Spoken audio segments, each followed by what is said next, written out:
todos nós, você também deve ter ouvido que algo está acontecendo na Venezuela esses dias. E como sempre acontece nesses casos, somos inundados por notícias da grande mídia com seus próprios interesses. A começar com os mesmos refrões, com os conceitos criados para nos dar medo e não para nos informar. Surgem rapidamente palavras como repressão, ditadura, censura. Mas, como já estamos acostumados, os interesses de oligarquias, dos banqueiros, do Império Norte-Americano estão por trás dessas notícias. Vamos tentar fazer uma leitura mais profunda e entender o que realmente está acontecendo na Venezuela. É muito importante dar uma olhada na geopolítica. A primeira coisa que temos para saber é que a Venezuela tem as maiores reservas de petróleo conhecidas no mundo. Mas vamos entender melhor o que está acontecendo na Venezuela se dermos uma olhada para o seu vizinho do norte, para os Estados Unidos. A sociedade americana é uma das maiores consumidoras dos derivados de petróleo do mundo. Primeiramente, no que diz respeito à gasolina, eles têm a mais alta taxa de carros por habitante do planeta. E obviamente existem outros derivados como plástico, roupas, cosméticos. Para sustentar essa sociedade dependente de petróleo, os Estados Unidos têm que importar 60 dos 100 barris que consomem. Vamos tentar dar uma olhada um pouco mais ampliada de onde vem o petróleo que é consumido nos Estados Unidos. Nesse sentido, o Oriente Médio é uma área-chave. Os Estados Unidos importam uma parte significativa do seu petróleo da Arábia Saudita, Catar, dos Emirados Árabes Unidos, e com esses aliados lançou-se uma estratégia para dominar politicamente a região. São esses interesses de energia, tanto de gás como de petróleo, que estão por trás da guerra no Iraque, da atual situação na Síria, da ocupação na Palestina e da intervenção na Líbia. Agora, uma vez que vimos tudo isso, um simples cálculo nos permitirá ver por que a Venezuela é tão importante para os Estados Unidos. O petróleo que vem do Oriente Médio atravessa o Estreito de Hormuz e segue seu caminho através do sul da África até chegar ao Texas. Esta viagem dura entre 40 e 45 dias. Em vez disso, o petróleo que vem da Venezuela leva apenas 4 a 5 dias para chegar aos Estados Unidos. Ao comparar o custo que significa importar petróleo do Oriente Médio e não da Venezuela, podemos entender muito claramente quais são os interesses norte-americanos nesta questão. Agora, é muito importante que entendamos como esses interesses determinaram a história da Venezuela. Por mais de 40 anos, isso foi determinado pelo que foi chamado Pacto de Ponto Fixo.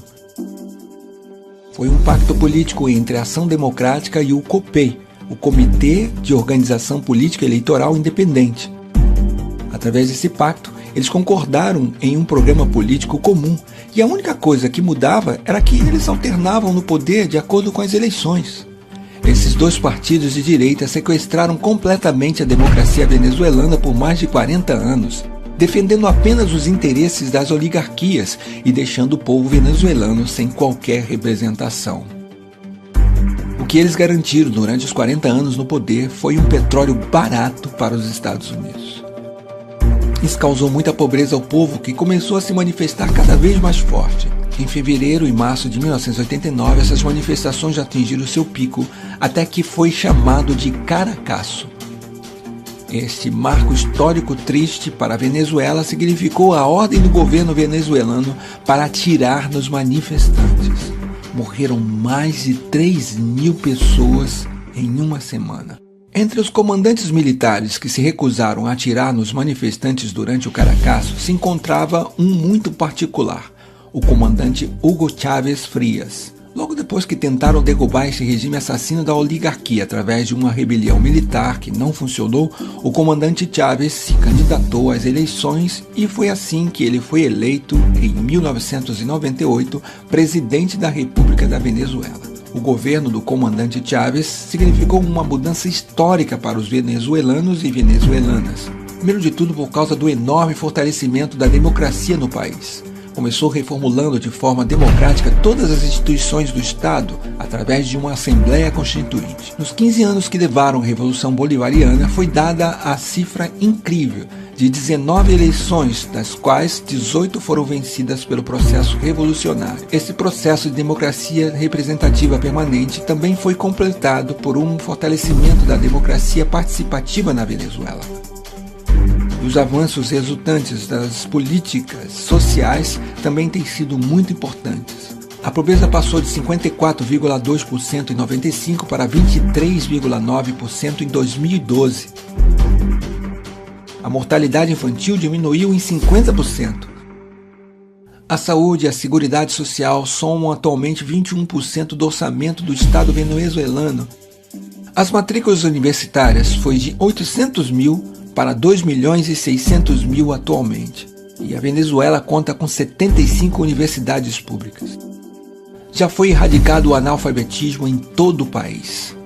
Obviamente, o Império Americano, vendo que pela primeira vez na história um governo venezuelano se ocupava muito mais com seu povo do que com os interesses norte-americanos e que o novo processo de união soberana e emancipadora da América Latina ameaçava sua hegemonia política, não ficou com os braços cruzados. Em 2002, apoiou claramente um golpe de Estado contra o governo democraticamente eleito de Hugo Chávez. Tendo falhado graças à mobilização popular, fomentou uma sabotagem econômica através de uma greve de petróleo com o apoio da oligarquia. No entanto, essa nova tentativa de desestabilização também falhou. A única coisa que mudou é que desta vez é uma nova estratégia, o que chamamos de golpe suave.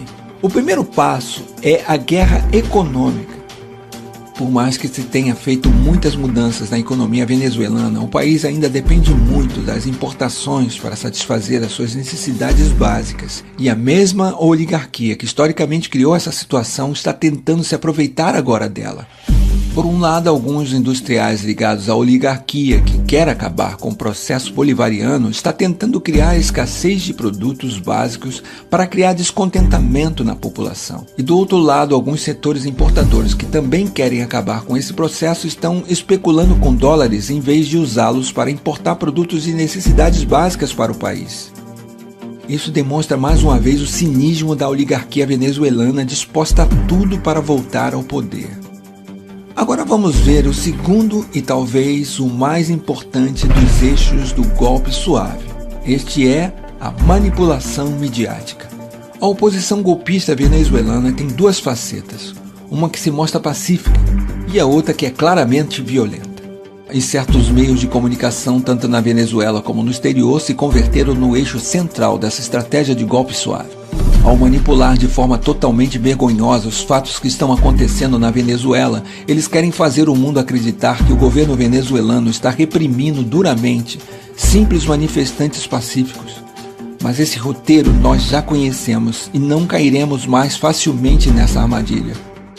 Se olharmos um pouco mais para a história desses últimos anos na América Latina, nós percebemos que os Estados Unidos e as oligarquias não ficaram de braços cruzados na frente dos movimentos progressistas.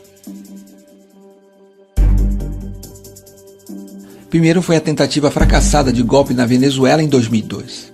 Infelizmente, em 2010, o golpe de Estado em Honduras se concretizou. Então foi a vez do Equador, onde felizmente a tentativa de golpe de Estado em 2010 falhou. Mas isso não terminou e o governo paraguaio de Lugo não teve tanta sorte. E em 2012, ele estava derrubado por um golpe de Estado parlamentar. Em 2012 e recentemente 2014, também foram denunciadas tentativas de golpe de Estado na Bolívia. Em 2016, infelizmente, o Brasil foi vítima desse golpe parlamentar. Desta vez, na Venezuela, a história está tentando se repetir, mas o povo de lá não vai permitir. O povo latino-americano tem aprendido muito com o passado, por isso não vai mais deixar o Império Norte-Americano e as oligarquias locais conseguirem tirar o processo de mudança em que se encontram.